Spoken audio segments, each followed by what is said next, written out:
I'd like to welcome to our first interview show, President Donald J. Trump. Mr. President, thank you so much. This is a tremendous honor. You've agreed to spend some time with us today. Thank you very much. Well, thank you very much, Dan. It's my honor.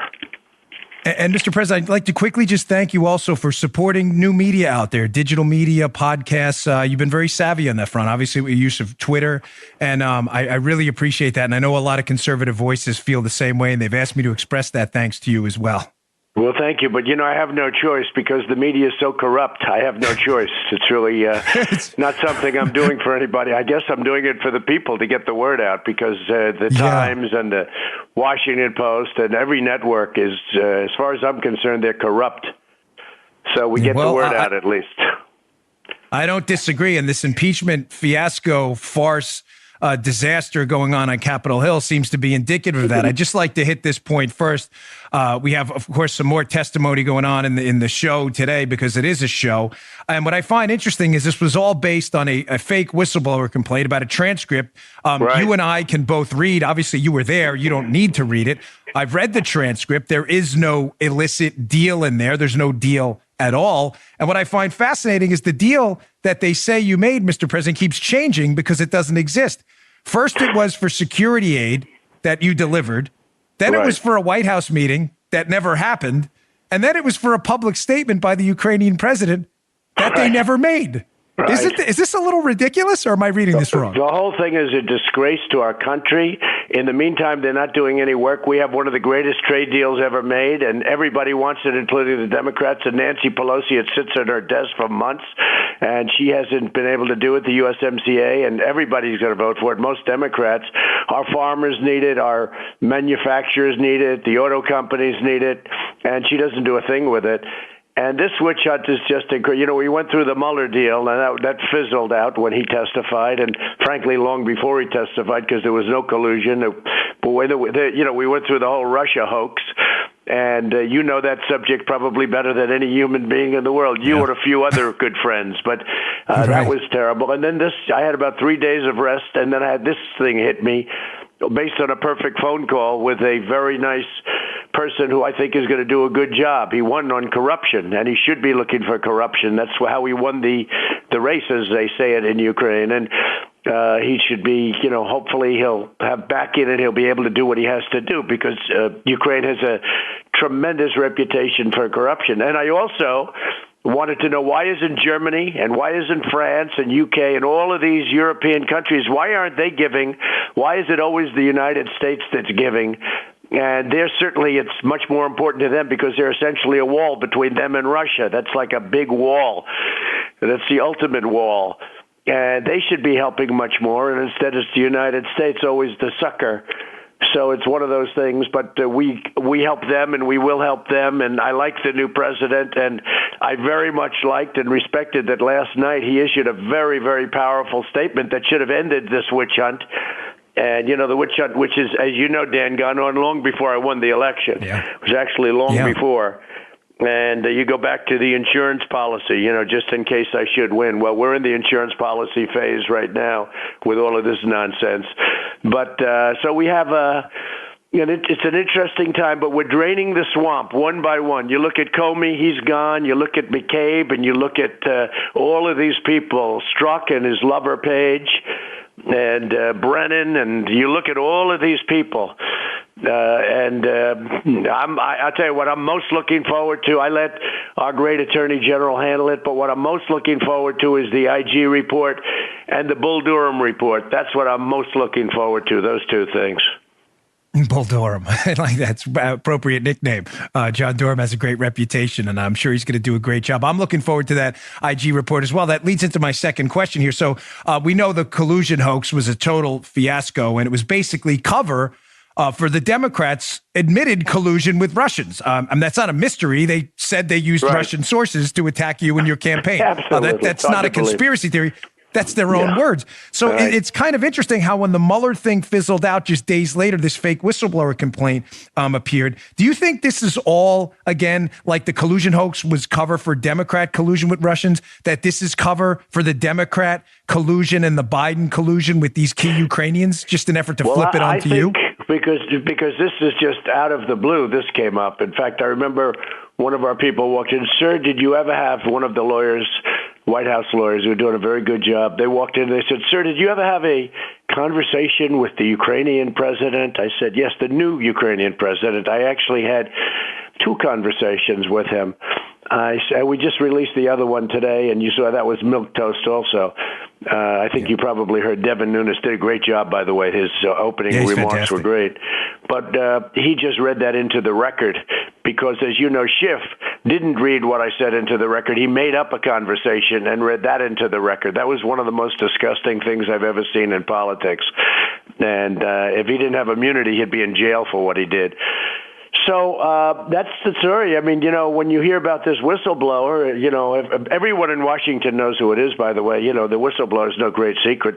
The fake news doesn't want to print it because if it was a reverse type whistleblower, they would have a lot different feeling. But the whistleblower, everybody knows who the whistleblower is, and has to be revealed. The whistleblower wrote a report which was mostly on the phone call that everybody now sees was a good call. That's why they switched. They never thought, Dan, that I was going to release that call. And I really had no choice because Adam Schiff made up a call. He said, the president said this, and then he made up a call. I think he's crazy, okay? I think he's a nut job, and he's very corrupt. But he made up a call. He either saw the letter or he didn't see it and did it first. Either way, he totally made up the call. And in making up the call, it sort of sounds familiar because the whistleblower also made up something that bore no relationship to the real call. So fortunately, the call was transcribed by experts and transcribed beautifully. And that was the call. When I released it, Dan, everything started going downhill because the call was a perfect call. Mark Levin said it. Greg Jarrett said it. You said it. A lot of very talented people said it. And if there was something wrong, they'd say that. But there was nothing wrong. There was nothing wrong with it. Nor is there anything wrong with the first call that they just read into the record. But when I released the call, all hell broke loose on the Democrat side, including the fact that I've heard that Nancy Pelosi blasted them. She said, you can't impeach a man on this call, but she had already gone public because she had read and she had heard the whistleblower report, which was a fake report. So the whistleblower gave a fake or fraudulent, I'm not sure what you'd call it, gave a fraudulent report, a fake report, and based on that report, they started this whole nonsense. But just to finish, the IG should have never turned that report in because the IG should have taken that report. It was all about the call. Should have taken that report and gone and asked. I would have declassified. Should have asked for the call. When he read the call, he would have seen it was totally different than the political operative whistleblower. And this thing shouldn't have even started. But the IG didn't do that. So let's talk about the IG. The IG didn't do that. The IG brought it directly to Congress. Let's get some publicity for himself. And he brought it directly. He should have seen the whistleblower report on the call. He should have then asked to see the call. And when he sees the call, he should have said, well, there's no case here. We also sent it to the Department of Justice after we received the whistleblower letter, and they called back and they said, this is absolutely fine. Nothing inappropriate said. We got a perfect report on it. And just one other thing that nobody mentions, Dan, is that when I make calls to foreign leaders, I know there are many people on the line. I mean, with my knowledge, there are many people. There could be as many as 25 people, 20 people, 5 people, 2 people. But there are always people because, you're talking to the leader of a foreign nation, and you even have a Prenti on the call, I think, people in the State Department, and, all good reasons and probably some bad reasons because we have some bad people, too, really bad people. But I knew that Mike Pompeo was on the call, Secretary of State. I knew that other people were on the call. Fortunately, they transcribed the call. How would it be if they didn't transcribe this call? I would have been in trouble. I would have had all these guys lying about a call. I would have had a whistleblower that people would have believed. So if I got lucky that they had it transcribed, these are professional people. But if they didn't transcribe that call, I'd be at the mercy of people that are lying all over the place. But I know everybody's on the phone, Dan. So I know all these people. Yeah. Who's going to say something bad when I know there may be 25 people on the phone? It's so crazy. Yeah, that reminds me. A question: Can you just put to bed a far left conspiracy theory for a moment? The whistleblower's own complaint, the fake whistleblower.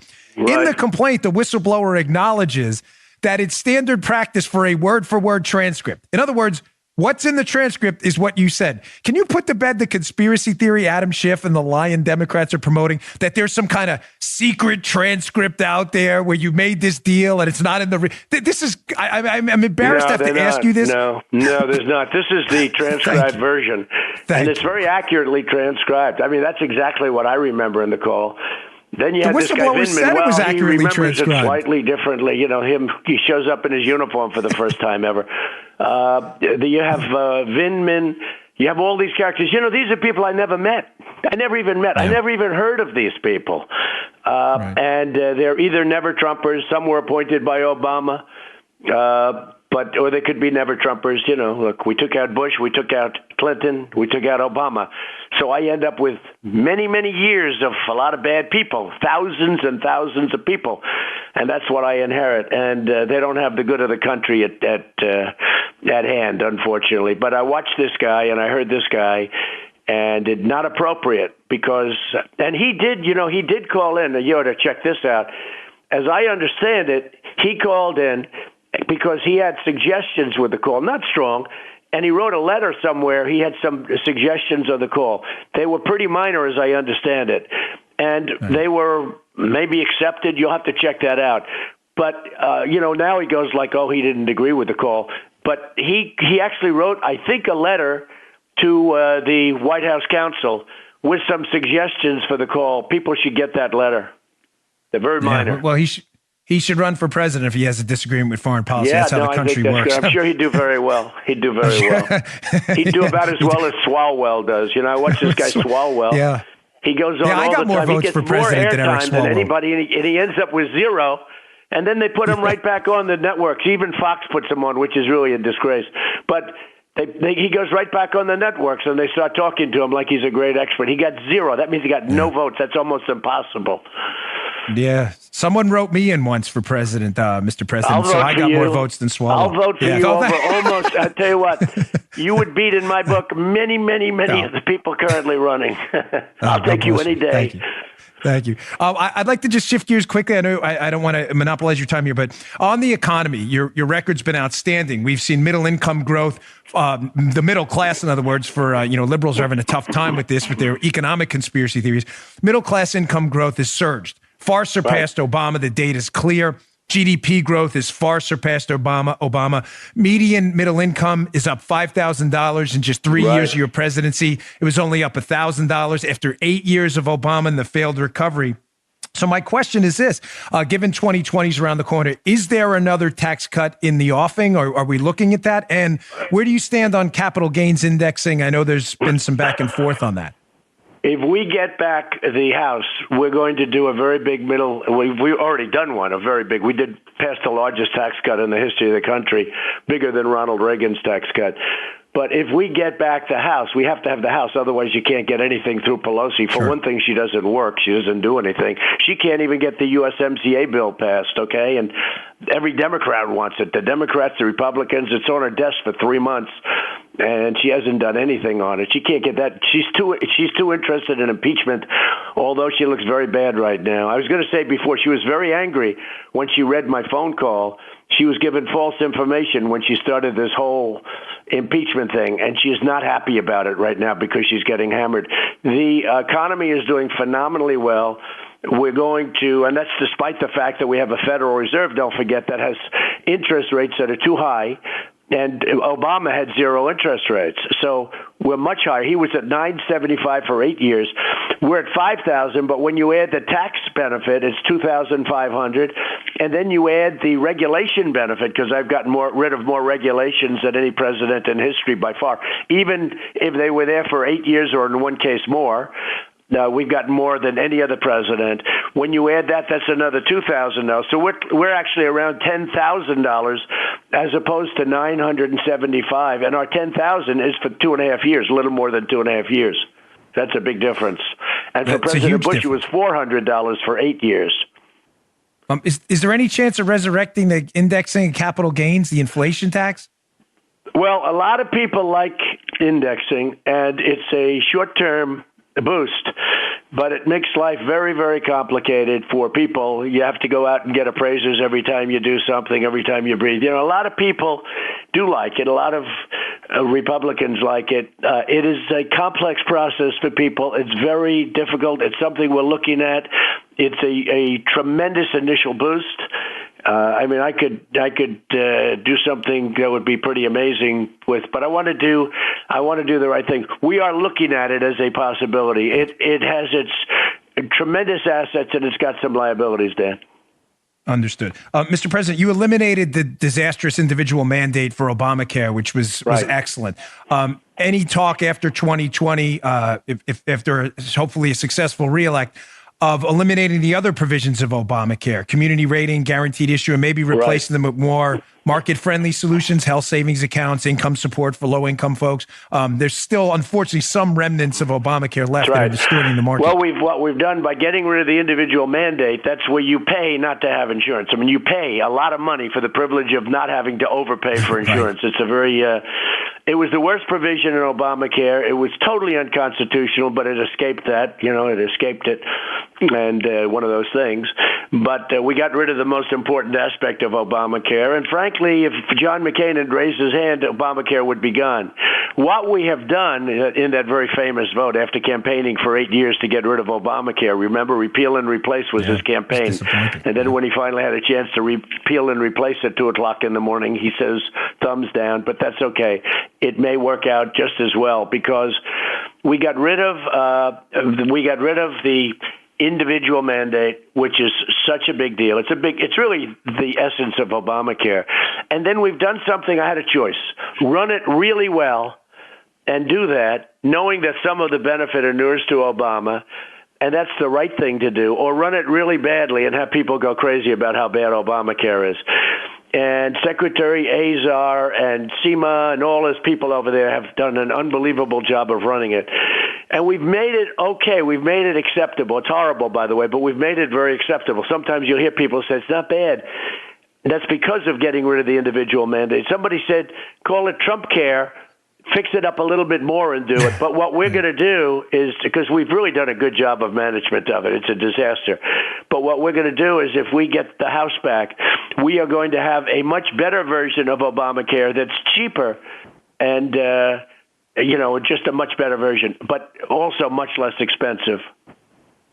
Mr. President, and obviously I wish the best of health on everybody in our court system. You've successfully flipped to the Third Circuit Court with your last appointment. You've done a great job appointing conservative judges. If there were another Supreme Court opening, and again, I don't mean this any kind of macabre type of way, to come up and present itself, will you stick to your original list? You've had success with Kavanaugh, Gorsuch, who've really proved their worth so far. Does that original list still apply? Well, number one, I hope everyone's in great shape on the court. We want them all to live very long and powerful lives. You understand that? Because if I answer the question without putting that in, the fake news will just absolutely rip me. You understand? So I want everybody to be happy and healthy on the court. But yes, I will stick to the list. 100%. One final question, Mr. President. You have made a concerted push, admirably so, for the black vote. A place the GOP has traditionally drastically and sadly underperformed for decades. I believe you're making a lot of headway. We've seen down in Florida, for instance, Governor DeSantis, who I know you supported, me as well, disclosure. He made a big push for school choice and did remarkably well amongst black female voters who obviously had an interest in this issue. What else? Do you have anything else planned for any further initiatives to recruit the black vote and do some outreach into a community we've traditionally done pretty poorly with? Well, I think I've done more for the African-American vote, maybe than any other president in history. Criminal justice reform. That was me, nobody else. They couldn't get it. Obama couldn't get it. Bush couldn't get it. Nobody could get it. And I got criminal justice reform. And I have conservatives and liberals in that deal. That was very bipartisan. And I got it done. Nobody could get it done. Nobody else would have been able to get it done, Dan, honestly. I mean, that was not easy. But we got criminal justice reform. Even Van Jones celebrated you for that one. That was a shocker. We had a lot of people celebrating that would not normally, and then 2 weeks later they would say we must replace our president, et cetera, et cetera. Right. But nevertheless, I had tremendous support on both sides, and we had some dissension also, but tremendous support. And that was really, it mostly affects the African-American community. I mean, they're the biggest beneficiaries, and they're very happy about it.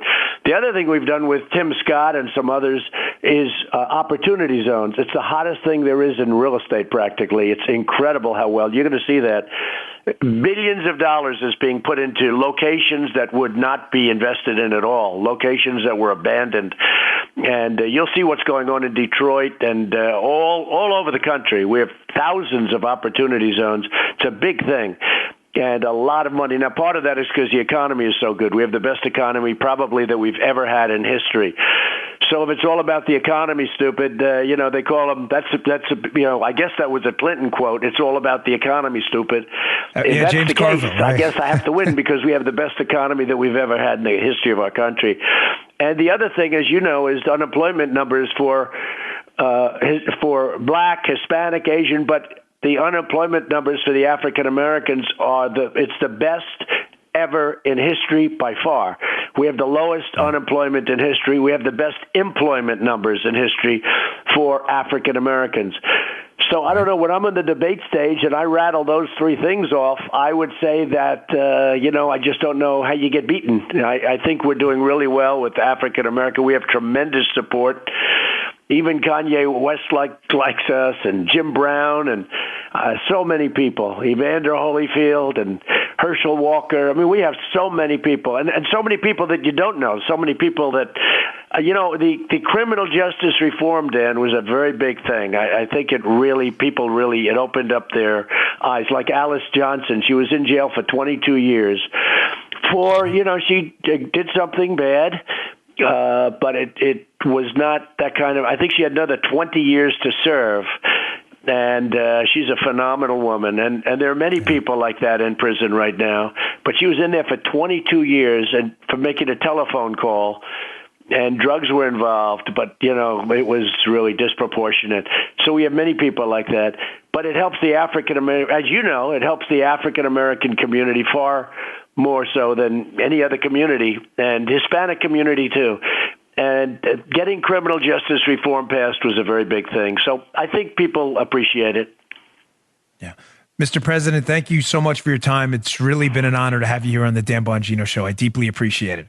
Well, you know what, Dan? I just want to say it's an honor to have you as a friend and somebody that sees it's not even a question of a supporter. You tell right from wrong, and you did it from the first day I met you. And you're an incredible voice. And I don't know if you're a lawyer or not. Are you a lawyer, by the way? Okay. No, because whether you are a lawyer or not, you're better than any lawyer, okay? You're better. You're more effective than lawyers. So it's the street I just want to congratulate you. Thank you, sir. God bless you. Thank you very much. You do a fantastic job. Thank you very much, Dan. Thank you. Thank you, sir. Take care. Goodbye.